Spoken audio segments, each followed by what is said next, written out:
In the quaint town of Maplewood, Tennessee, the autumn of 2023 draped the landscape in hues of amber and crimson. For a couple married for 15 years, the season's beauty stood in stark contrast to the darkness within their home on Lakeside Street. Daniel Harper, a 48-year-old history teacher at Maplewood High School, was a gentle and reserved man, renowned for his patience and passion for his subject. His lessons on the Civil War inspired his students, and his kindness made him a favorite among colleagues. His wife, Melissa Harper, 46, was a real estate agent whose outgoing demeanor and business acumen had brought her success, but concealed a volatile temper that had grown increasingly cruel over the years. Their two-story house, with its white picket fence, manicured flower beds, and a porch where the swing creaked in the evening breeze, was a facade hiding a secret Daniel had endured in silence for far too long. The abuse began subtly, years after their wedding, when Melissa's career soared while Daniel's remained steady but modest. She started belittling him, mocking his quiet nature, modest salary, and even his love for historical books, which he read in the evenings in their living room, seated in an old leather armchair. Her words cut deeper with each passing year, eroding his confidence. By 2020, her verbal assaults had escalated into physical violence. It began with a slap during an argument over a forgotten anniversary, but soon became a pattern. Punches to his chest, kicks to his shins, and once, in a fit of rage, she hurled a crystal glass that shattered against the wall, leaving shards on the hardwood floor, narrowly missing his head. Daniel, raised in a family where men were taught never to raise a hand against a woman, absorbed the abuse, his self-esteem crumbling under the weight of her fury. Melissa's control over Daniel was absolute, reinforced by a chilling threat. If he ever fought back or tried to leave, she would go to the police and accuse him of domestic violence. She boasted of connections in the Maplewood Sheriff's Office, claiming they would believe her story. Bruises she could easily fake, tears she could summon at will. "No one will believe you," she hissed venomously, standing in their kitchen, clutching a glass of wine. "A man like you against a woman like me? You'll be the one in handcuffs, and your life will be over." Daniel, terrified of losing his job, reputation, and freedom, remained silent, his life a prison of fear. He began avoiding friends, stopped attending the local book club where he once discussed historical novels, and even declined traditional fishing trips with colleagues, fearing Melissa would use his absence against him. Her rage was fueled not only by her criminal dealings, but also by paranoia. Melissa suspected Daniel of an affair with Carolyn Wilson, a 42-year-old mother of one of his students, Brandon. Carolyn, a divorced woman with a kind heart and a warm smile, frequently attended parent-teacher meetings at Maplewood High. She was an active participant in school events and once helped Daniel organize the annual school fair, where they decorated booths together and collected donations for the library. Their innocent interactions, smiles, conversations about books, discussions of Brandon's progress, ignited Melissa's jealousy. She began stalking Carolyn, once spotting her car in the school parking lot, and accused Daniel of infidelity. In their bedroom, after a parent meeting, she screamed, "I know you're sleeping with her! Do you think I'm a fool?" She slapped him across the face, leaving a bruise beneath his eye, her suspicions intensifying her cruelty. Daniel tried to explain that there was nothing between them, but Melissa refused to listen, her eyes blazing with fury. Melissa even confronted Carolyn in the school parking lot after a meeting, parking her car in the shadow of an old oak tree. She stepped out, her heels clicking on the asphalt, and hissed threateningly, "Stay away from my husband, or you'll regret it. I know what you're up to." Carolyn, frightened, stepped back, her hands trembling as she got into her car. The next day, she confided in Daniel in the teacher's lounge, her voice quivering, her eyes filled with worry. "I don't want trouble, Daniel, but she scared me," she said, brushing back her blonde hair. Daniel reassured her that there was nothing between them and apologized for Melissa's behavior, but he realized her instability was becoming increasingly dangerous. He asked Carolyn to be cautious and avoid Melissa, fearing her jealousy would lead to even greater aggression. Beyond her violence and paranoia, Melissa concealed her illicit dealings.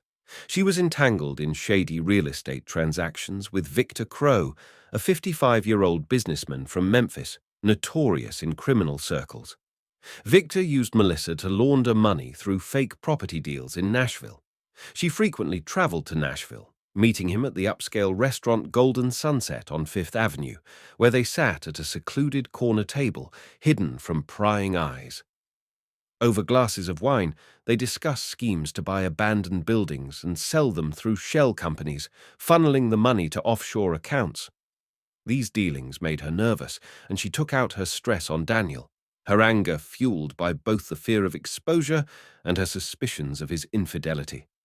One evening, after returning from Nashville, she found Daniel reading in the living room and, without a word, struck him on the head with a heavy candlestick, leaving a lump that throbbed for days. "You think I don't see you texting that whore?" she screamed, though Daniel had no evidence of infidelity. The abuse took a toll on Daniel's health. He developed chronic anxiety, his hands trembling during lessons, and he lost weight, his once robust frame wasting away under stress. His students at Maplewood High noticed the change, whispering about their teacher's tired eyes and frequent absences. His closest friend, Tom Reynolds, a 50-year-old math teacher, grew concerned. They met at Joe's Diner on Maplewood's Main Street, where, over a cup of coffee, Tom pressed Daniel to open up. Daniel sat silently for a long time, staring out the window at passing cars, but finally confessed. Melissa was beating him, and he was trapped by her threats. He also shared her suspicions about Carolyn, which only worsened the situation, and how she had threatened Carolyn. Tom, horrified, urged Daniel to leave, but Daniel explained her plan to frame him. "I need to find a way out," he whispered, gripping his cup, "but on my terms." Daniel began secretly documenting the abuse. He kept a journal, hidden in his desk drawer at school, where he recorded every incident, dates, times, and details of Melissa's attacks. He noted the bruises on his arms, the scratches from her nails, the nights he slept on the couch to avoid her wrath. He also started photographing his injuries with his phone, storing them in a password-protected folder. He became more withdrawn, avoiding school events where Carolyn might be present to prevent provoking Melissa. But he knew this wasn't enough to protect himself from her threats. He needed a plan, a way to expose her without risking his freedom. One evening, after Melissa, accusing him of cheating with Carolyn, threw a plate at him during dinner, leaving a gash on his forearm, Daniel decided to act. He recalled a conversation with a former student, Jake, a 25-year-old tech expert who had started a small security business in Chattanooga. Daniel contacted Jake and met him at Riverside Diner on the banks of the Tennessee River in Chattanooga to avoid suspicion. The diner was cozy, with wooden tables and a view of the river where fishermen hauled their boats in the morning. Daniel shared his situation, his voice trembling, and asked if Jake could install hidden cameras in his home. Jake, filled with empathy and outrage, agreed to help, offering to set up the system at a steep discount. "No one should live like that," Jake said, his jaw tight. "Let's get the proof you need." The following week, while Melissa was at another meeting with Victor in Nashville, Jake drove to Maplewood and installed tiny cameras in the Harper home, one in the living room clock, another in a kitchen light fixture, a third in the bedroom smoke detector, and a fourth in the hallway, disguised as a decorative key hook. The cameras were motion-activated, recording high-definition video and audio, with footage automatically uploaded to a secure cloud server accessible only to Daniel. Jake showed Daniel how to retrieve the recordings, ensuring a foolproof way to capture Melissa's abuse without her knowledge. He also cautioned Daniel to be careful, noting that Melissa seemed increasingly unstable. The first recording came just days later. Melissa, enraged over a disagreement about the grocery budget, slapped Daniel across the face, her voice venomous as she screamed, "You're pathetic! If you ever touch me, I'll have you arrested. I know you're with that Carolyn." She then grabbed a rolling pin and struck him on the shoulder, leaving a bruise that ached for days. Daniel watched the footage that night, sitting in the school's teacher's lounge after hours, his heart pounding, knowing he finally had undeniable evidence. But he needed more.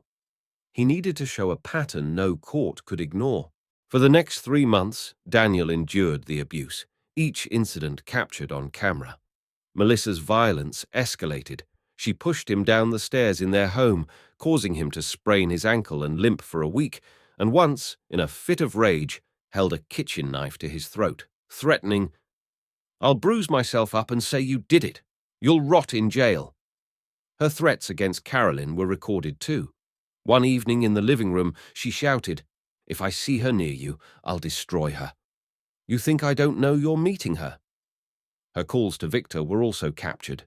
She discussed the deals, her voice trembling with fear of being caught, while Victor demanded she speed up the process, threatening consequences. Daniel realized that her connection to Victor and her jealousy could be the key to her downfall. During this time, Daniel confided in Tom again, showing him some of the footage in the school library at Maplewood, where they sat at a table surrounded by bookshelves. Tom, horrified, watched as Melissa screamed at Daniel and saw the bruises on his arms. He connected Daniel with a lawyer, Ellen Carter, a 52-year-old expert in domestic violence cases who worked in Knoxville. Daniel met Ellen at her office on Market Street in Knoxville, in a building with large windows overlooking the bustling street. Ellen, a woman with warm eyes and a stern expression, reviewed the recordings and journal, her face grim. "This is enough to press charges," she said. "But we must be strategic. She's manipulative, and her threat to frame you is real. Her criminal ties and paranoia about infidelity make her dangerous. We need to catch her in the act, publicly, so her lies won't hold up." Ellen learned about Victor through her law enforcement contacts and discovered that the FBI was already investigating him for money laundering through real estate across several states, including Tennessee. She also learned that Melissa's calls to Victor could be used as leverage against her. Ellen proposed using this to their advantage, but first they needed irrefutable proof of her abuse. They decided to stage a public incident where Melissa's violence would be witnessed by others, ensuring her threats to frame Daniel would be undermined by credible testimony. Daniel suggested hosting a neighborhood barbecue at Maplewood Lake Park, knowing Melissa's temper often flared in social settings, especially when she felt challenged. He also proposed inviting Carolyn to see how Melissa would react to her presence, potentially provoking a public outburst. Ellen agreed, advising Daniel to invite Tom, Jake, and several trusted neighbors, including Mrs. Clara Evans, a 60-year-old retired nurse known for her sharp memory and no-nonsense attitude. Mrs. Evans lived on the next street in a house with blue shutters and often walked by the lake, where she loved feeding the ducks. Ellen also arranged for an off-duty police officer, Officer Ryan Mitchell, a 40-year-old friend of hers from Knoxville, to attend in plain clothes, ready to intervene if needed. Ryan was a tall man with short dark hair and a calm demeanor, skilled at blending into a crowd. Ellen also contacted an FBI agent handling Victor's case, informing them that she had recordings linking Melissa to his operations, and asked them to be on standby in case the barbecue escalated. The barbecue was scheduled for a crisp October afternoon in 2023. Daniel invited a dozen neighbors, including Carolyn, who agreed to attend despite her fears, wanting to support Daniel. Maplewood Lake Park was a picturesque spot, with green lawns surrounded by ancient willows and wooden tables where Daniel set up checkered tablecloths. He hung string lights with a warm glow, played a playlist of classic rock, and grilled burgers, filling the air with a savory aroma. The neighbors' children ran across the grass, playing ball, while the adults chatted, enjoying the autumn day. Melissa, initially charming in her role as hostess, wearing a red dress and a perfect smile, began drinking wine, her mood darkening. When she saw Carolyn talking to Daniel by the drink table, her face paled with rage. She gripped her glass so tightly it cracked, her eyes narrowing. The climax came when Daniel accidentally spilled lemonade on Melissa's dress. Her anger erupted. In front of everyone, she slapped him hard across the face, screaming, "You useless idiot! I know you're with her!" She pointed at Carolyn, who froze, holding a plate of salad. Melissa grabbed a metal serving tray and swung it at Daniel's head, but he ducked, the tray clattering to the grass. The guests froze in shock. Mrs. Evans gasped, her hand over her mouth, while Tom stepped forward, shouting, "Melissa, stop!" Carolyn, pale, stepped back, her son Brandon, 14, running to her side and wrapping his arms around her waist. Officer Mitchell, watching from the sidelines, stepped in, identifying himself as a police officer and ordering Melissa to stand down. She turned on him, her face contorted with rage, and tried to hit him too, but he restrained her, cuffing her hands behind her back. The cameras in the house, still recording, captured her threats as she screamed at Daniel. "I'll tell them you hit me first. You're done." But her plan unraveled. The neighbors, including Mrs. Evans and Carolyn, gave statements to Officer Mitchell, confirming they had witnessed Melissa's unprovoked attack. Jake, who had been discreetly filming the event on his phone as a backup, handed over the footage, which showed the entire incident in clear detail. Ellen, waiting nearby in her car parked at the park entrance, arrived and presented the police with months of recorded evidence. Videos of Melissa's abuse, her threats to frame Daniel, her attacks on Carolyn, and her calls to Victor discussing criminal dealings. The evidence was overwhelming. Melissa was arrested on charges of domestic violence, assault, and making false threats. Her connection to Victor caught the FBI's attention, and she was also charged with money laundering. Ellen provided the recordings of her calls to the FBI agent, and within a week, Victor was arrested in Memphis at his office on Beale Street, where he was attempting to destroy documents.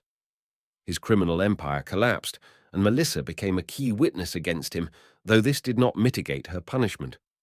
At her trial in Nashville in early 2024, held in the courthouse on Dederick Street, the prosecution played the recordings, showing a pattern of abuse that left the courtroom in stunned silence.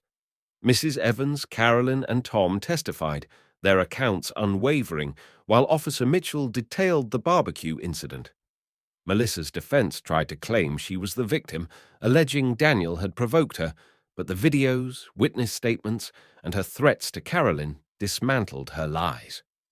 The judge, a fair-minded woman named Linda Harper, no relation, sentenced Melissa to 5 years in prison, adding time for her financial crimes tied to Victor. She was transferred to a women's prison in Nashville, where she faced harsh conditions. Daniel, finally free, felt a mix of relief and sorrow as Melissa was led away in handcuffs. He stood outside the courthouse, watching her disappear, and felt a heavy weight lift from his shoulders. The house they had shared felt tainted, so he sold it and moved into a small cottage by the river in Chattanooga, where he could hear birdsong and the rush of water each morning. The cottage was cozy, with a wooden porch where he placed a rocking chair and a small table for his morning coffee. He continued teaching at Maplewood High, his passion for history renewed, and his students noticed a lightness in him they hadn't seen in years. He became more open, returning to the book club where he discussed historical novels and resumed fishing trips with Tom, spending weekends at Chickamauga Lake where they caught bass and talked about life. Carolyn, grateful for justice, became his friend. They occasionally met at Joe's Diner for coffee, discussing school matters, but their relationship remained platonic. Carolyn admitted that after Melissa's threats, she had feared for her safety, but now felt free. Her son Brandon, inspired by Daniel's courage, wrote an essay on domestic violence for a school contest, which won first place, dedicating it to his teacher. Daniel, touched by the gesture, hung a copy of the essay on his classroom wall as a reminder that his struggle had helped not only himself but others. Daniel founded a support group for male victims of domestic violence, partnering with Ellen. The group met at a community center in Knoxville, in a small room with wooden chairs and windows overlooking a park. Each week, men of all ages gathered, sharing their stories, and Daniel, sitting at the head of the table, helped them find the strength to speak. He also began working with the Knoxville Times, publishing articles on domestic violence to raise awareness in Tennessee. His efforts drew the attention of charitable organizations, and he soon received a grant to expand his program, allowing him to host workshops in Chattanooga and Memphis. Melissa, in prison in Nashville, faced the consequences of her actions. She was forced to testify against Victor, making her a target for other inmates tied to his criminal network. Her days were filled with fear, and she enrolled in an anger management program, hoping to understand the roots of her cruelty. She also saw a prison therapist who helped her realize that her paranoia and aggression stemmed from her own fears and insecurities, exacerbated by her criminal dealings. She wrote Daniel a letter of apology, admitting her guilt and asking for forgiveness, but Daniel, upon receiving it, chose not to read it. He placed it in a drawer in his cottage desk, deciding he didn't want to revisit the past and focused on his healing. Tom and Jake remained his steadfast friends. Tom often visited Chattanooga, bringing homemade beer he brewed himself, and they spent evenings on the porch discussing school news and future plans. Jake, inspired by helping Daniel, began offering his camera installation services to other domestic violence victims, launching a small charitable initiative in Chattanooga. Mrs. Evans, who became like a second mother to Daniel, frequently stopped by when he visited Maplewood, bringing homemade apple pies and sharing neighborhood gossip. She also volunteered with his support group, helping organize meetings and making tea for participants. By 2026, Daniel had found peace. At a book fair in Memphis, held at a large convention center on Riverside Drive, he met Susan, a 49-year-old librarian from Memphis. Susan was a tall woman with chestnut hair and a soft voice, her love for history and literature immediately drawing Daniel in. They struck up a conversation at a booth of Civil War books, discussing General Grant's memoirs, and soon discovered they had much in common. Their romance developed slowly, built on trust and mutual respect. They began dating, spending weekends in Memphis, strolling along the Mississippi riverfront where steamboats honked at sunset, or in Chattanooga, where they had picnics by the river. Susan supported his work with the support group, often helping organize events and bringing books for participants. Daniel became a prominent advocate for domestic violence awareness in Tennessee. His support group expanded, reaching beyond Knoxville to cities like Clarksville and Jackson, where he held workshops in local libraries and churches. He also began collaborating with national organizations, speaking at conferences in Nashville and Atlanta, where he shared his story and inspired others. In 2027, he received an award from the Tennessee governor for his contributions to combating domestic violence, presented at the state capitol in Nashville. Daniel, standing on the stage in a formal suit, dedicated the award to all victims who found the courage to speak and thanked Tom, Jake, Ellen, and Carolyn for their support. Melissa, released after 3 years in 2027, found her life in ruins. Her real estate license was revoked, and she lost all her friends in Maplewood. She moved to a small town in Kentucky, working as a waitress in a local diner, trying to start over. She no longer contacted Daniel, but sometimes, looking at old wedding photos she kept in a box under her bed, she felt a pang of regret. Victor, sentenced to 10 years for money laundering, remained in prison, his name a byword for corruption in Memphis. By 2028, Daniel and Susan married in a quiet ceremony in Chattanooga by the river, their cottage adorned with flowers. Guests included Tom, Jake, Carolyn with Brandon, Mrs. Evans, and Ellen, who traveled from Knoxville. Susan, in a simple white dress, held Daniel's hand, her eyes shining with joy. They danced under the stars as a guitarist played "Can't Help Falling in Love." Daniel, looking at her, knew he had finally found a home, not a place, but a feeling he had lost years ago. His work continued to bear fruit.